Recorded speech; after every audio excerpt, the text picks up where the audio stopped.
Hey guys, Dan here, coming to you from my bedroom for this quarantine video today. I actually thought I was going to be doing a Connors review video, and I've been saying the last like 3 or 4 days, well, coming up on the schedule, we've got the Connors on Tuesday, Masked Singer on Wednesday. Well, apparently Connors tonight was a rerun, which I did not know. I had thought we were going to have all new episodes through the finale, but I don't know if that was changed on ABC's part, or maybe I just didn't get the weeks right or something. But either way, the Connors will be all new next week, at least for the next 2 weeks, apparently. I don't know about after that, but there's still 4 episodes left in the season, so I should be coming to you with 4 more episodes. They were not impacted by the corona shutdown of Hollywood, so we'll get new Connors episodes. But so then I had to come up with an idea for you today for the video. I'm going to do the weekly TV stuff on Thursday like I usually have been doing, and tomorrow will be the Masked Singer. So what have I decided for today? Well, both Amazon and Apple TV Plus released new movies to their streaming services within the last week. In fact, it's Apple TV's first movie of the whole year. It's only their second movie that they've ever done. And then Amazon has only put 2 movies up in 2020 on the Prime. So I'm going to review all 3 of those. Both of the Amazon movies, the one from January and the one from last week, and as well the one from Apple TV from last week. So let's get started. The first one up is Troop Zero. This came out in January, and you know, it had some fanfare behind it. I mean, partially because of the big cast. It's got Allison Janney in it. It's got Viola Davis. It's got Jim Gaffigan. And some other people you might know as well. The little girl who stars in it, you know, she was in I, Tonya briefly. She was the star of the movie Gifted. And then Mike Epps is in it as well for some comic relief in a couple of scenes. So, but this was sort of Amazon's big foray kind of into like family films. I mean, a lot of the Amazon exclusive stuff that has been on Prime has not really been for kids. And if it has been, it certainly has not come with this sort of pedigree of star. So there was some advertising push behind this. I know at my movie theater, it was running in our pre-show, like they were running ads for it. Basically the story is it takes place in the late 70s in the South. I believe it's Georgia. Let me see. Yep, in Georgia. So there's a group of students who are kind of outcasts from the other kids in school. You know, one of them has a lazy eye, so she's got an eye patch on the other eye. The star of the show, McKenna Grace, plays her. She is known as a bedwetter around town.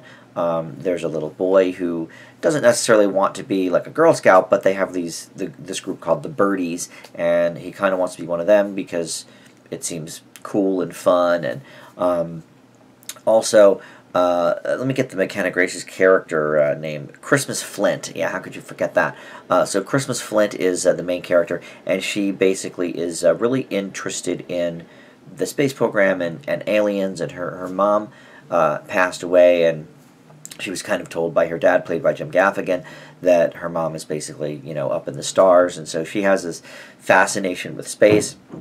But that also proves for her to be a bit of an outcast, I would say, when it comes down to it. So, basically, she and her buddies decide to form their own troupe of the Birdies, led by Viola Davis, who works with her father. She plays Miss Raylene, and she works with Christmas's father, and she agrees sort of reluctantly to take these girls under her wing, and they become Troop Zero. So that's the essential plot of the movie.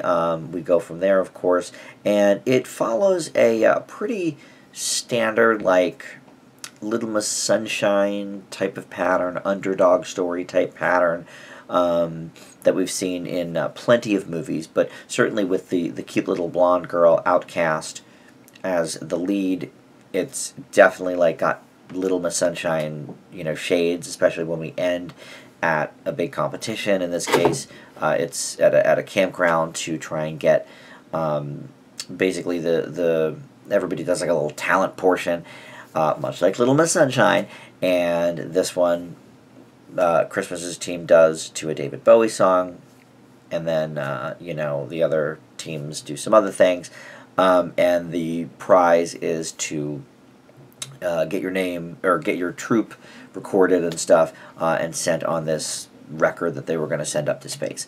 So it's got definitely shades of Little Miss Sunshine throughout. Allison Janney plays the principal of the school, who is also the head, the scoutmaster, whatever, of the popular girls troupe. And there's a lot of classic tropes here of, like, kids teasing other kids, and underdogs, trying their best, and we don't care what you say, and this and that and the other thing. And so the cast is very appealing. McKenna Grace is a great little actress. If you saw Gifted, you already know that. She was with Octavia Spencer and Chris Evans in that as this genius little kindergarten girl. And in I, Tonya, she played young Tonya Harding, so she was only in it, I think, for like a scene or two. But it's kind of funny, of course, because Allison Janney plays the mom in I, Tonya, too. But overall, I mean, the acting can only take this movie so far. I mean, Viola Davis is obviously the most, talented person on the roster here, although Allison Janney is great. But, Viola Davis gets this entire character arc. We know so much about her backstory, about why she is where she is today, and what she wanted to be, and why she couldn't be, and all of that. And other than Christmas losing her mother, we don't really know much about any of these girls either in the troupe. So it's like you would like a more well-rounded picture of everybody, and all we really get is sort of one note descriptors, I guess, about each girl, and then Viola Davis gets this entire storyline. So it's a little bit weird in that regard, but she, of course, does a great job. Allison Janney always does great, and she's always fun as a villain. She always likes to kind of, stick her hooks into the material, whether it's dramatic or comedic, and she's always kind of a good villain. But there's a lot of familiar beats here, so I do think it's interesting family programming. What I like about it is it's not really rated, because the MPAA doesn't necessarily rate movies and TV shows on the streaming sites, but it's essentially like a PG type movie. It's for families, and what I do think is kind of bold about it is that it doesn't play it too safe with language. I mean, just in the first scene, Viola Davis says ass at least once, and there's a couple of hells in there, and Viola Davis and Allison Janney are smoking at the end of it. So, a lot of things that you would have seen in a PG movie in the 80s, but that we don't see anymore. So I thought that was, kind of a nice little stroke there.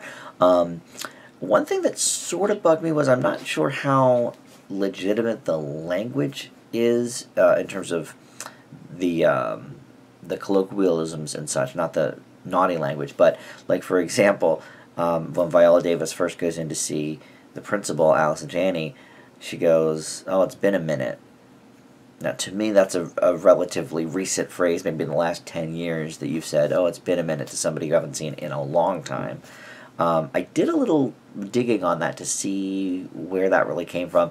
It does seem to have originated in the South, from what I could find today. So I guess I'll give it a pass for that. But there's other things, like Viola Davis calls all her kids her boos.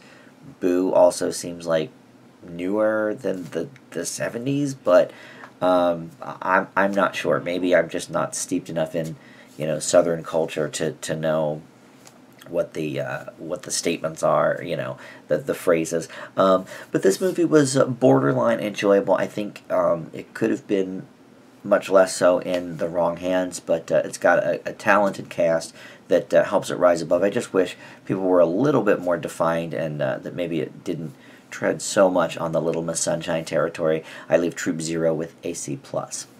So up next, we're going to talk about the newer of the two Amazon films. This just dropped last Friday. It's called Blow the Man Down. I guess 2 Fridays ago now. It dropped on the 20th. It's called Blow the Man Down, and I had never actually heard of this movie until today, but I was, like I said, kind of digging up, okay, well, if there's no new Connors episode, what can I watch? And I thought about doing some Netflix movies, but there's like 2 or 3 new Netflix movies a week, so to go through all the ones, that they've put out recently, maybe we'll save that for a different cast.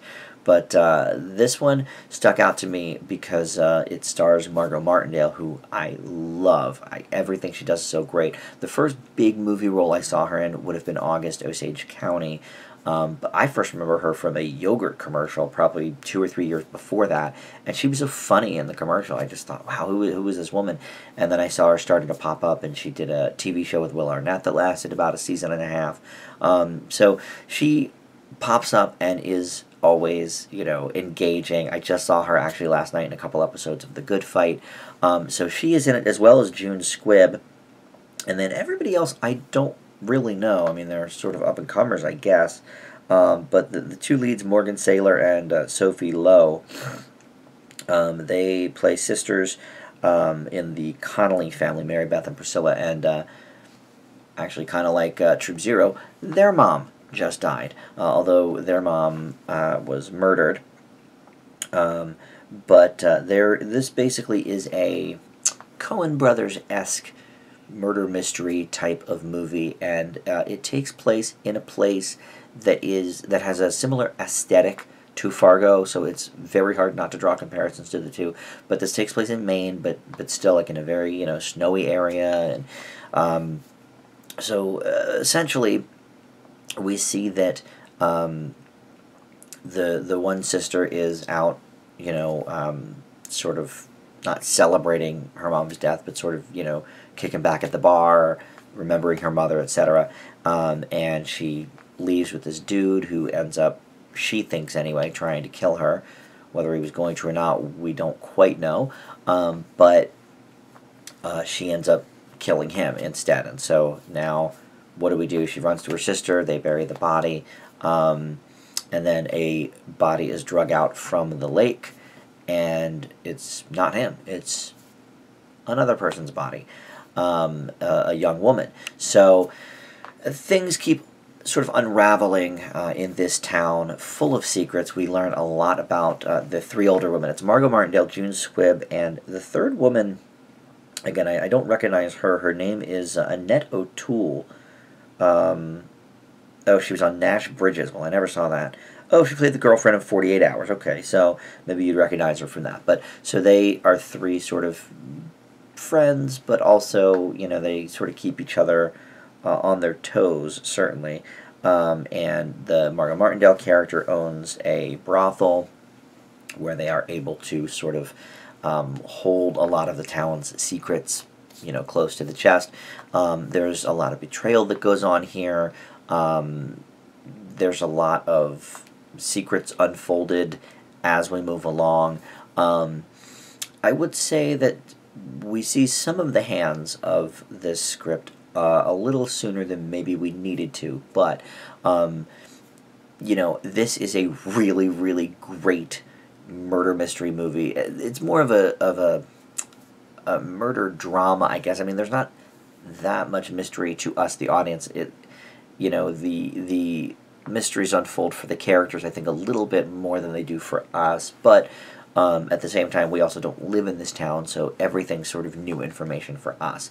But the actors that I already know and love are very good here, of course, but the 2 young gals that play the sisters are also really, really strong, and the script is really great. It's tight, too. Like, sometimes the Coen brothers, I think, go on a little bit too long. This is like a little over an hour and a half. I think it's 93 minutes or something like that. It's short and tight, and there's no wasted moments. There's no wasted lines. Everything, is of importance, and it all seems kind of like Fargo, that it could happen. This is a realistic town. This is a realistic, these are realistic goings on. The accents here are great, the New England accents. So the directors are Bridget Savage Cole and Danielle Curdy, who I'm not familiar with, but they also wrote it, true Coen Brothers style, writing and directing your own pieces. This to me is one of the best of the year so far. I mean, it encompasses so much in such a little amount of time, and it's very riveting. You definitely want to see what's going to happen. Are the girls going to get caught for killing this dude? Are people going to find the dude? What is going to happen with the older ladies and all of their secrets and goings on, and where do they fit into everything else? We find out a lot of things, and it's all just visually appealing. It's appealing script wise. I really like this movie. I do think it shows its hand a little too much, and it's impossible to not make Fargo connections to this movie. So I can't give it the highest grade, but I really loved it. Below the Man Down for me gets an A.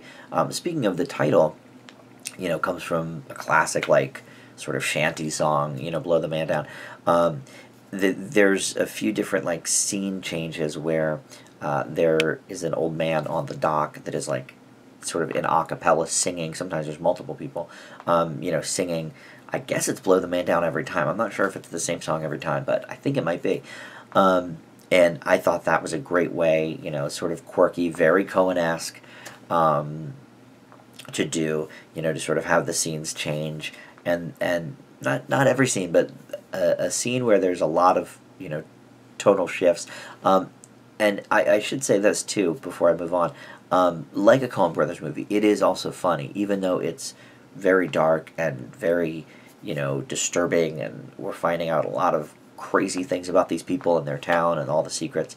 But it also is funny in places. It's definitely a dark comedy, a black comedy. But it gets the job done. So yeah, I really, really enjoyed this movie. It's an A. So next we're going to go to Apple TV Plus. They've only released 2 movies ever to the exclusive Apple TV Plus service. One of them was in late 2019. I did not watch it. But now we've got The Banker, and this premiered March 20th as well. Samuel L. Jackson, Anthony Mackie, and Nicholas Hoult. And Nia Long. So, 4 names that we've recognized, and certainly some heavy hitters here, especially, Samuel L. Jackson is an A-list star, and Anthony Mackie, with all the MCU stuff, his star has been rising for years and years. So, it's great to see him as well. So this one takes place mostly in the 60s, and it's based on a true story. And this movie is called The Banker, and it's about basically Samuel L. Jackson and Anthony Mackie play business associates, Joe Morris and Bernard Garrett, and basically they want to try and be, bankers. They want to try and own property. They want to try and get loans to own houses and etc. And no banks will give them loans, largely because they are black. And I would say almost exclusively because they're black. And they're in Texas, too, so, they're in the South, bit segregated still, and all of that kind of stuff. So they end up getting Nicholas Holt's character, who is, what's the name of the character? Matt Steiner, who knows nothing about banking whatsoever, but he is... he's a buddy of theirs, and they have determined that if he was the face of these loans, and if he went in to try and buy a bank to give loans to African Americans, that could work, and it does. So they have to, in a short amount of time, teach Matt Steiner everything there is to know about banking, all the numbers and all the business aspect of it. And then as well the personal aspect of it. They have to teach him how to play golf, for example, so he can hobnob with the other rich white people that go golfing and make deals on the course. So this movie is about 2 hours. In fact, it might be exactly 2 hours. And I don't think it needs to be. I think it's stretched a little bit thin.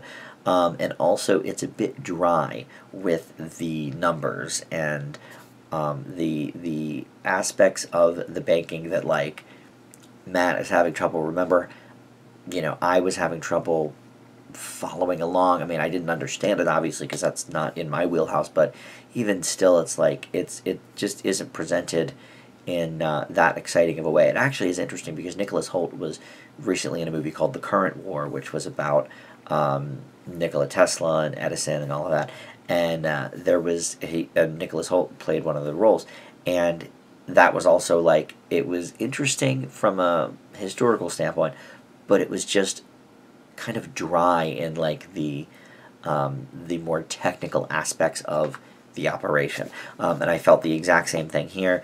Also, it is a very, like, generic, race in the 60s, oh, they're keeping us down kind of thing, and the white villains and all of that.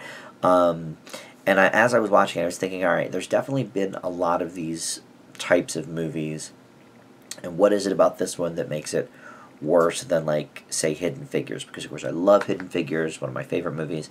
But Hidden Figures also plays it pretty safe. I mean, it's rated PG, for Pete's sake. This, would be rated R, I'm sure, with all the language in it. But, what is it about the two? And certainly acting is a component to it. Although Samuel L. Jackson and Anthony Mackie both do really great jobs here. I mean, Nicholas Hoult is fine, and Nia Long is okay. But the two leads, the two African-American leads, are just great in this. Anthony Mackie, by the way, the first thing I ever remember taking notice of him in is The Adjustment Bureau, which this same team directed.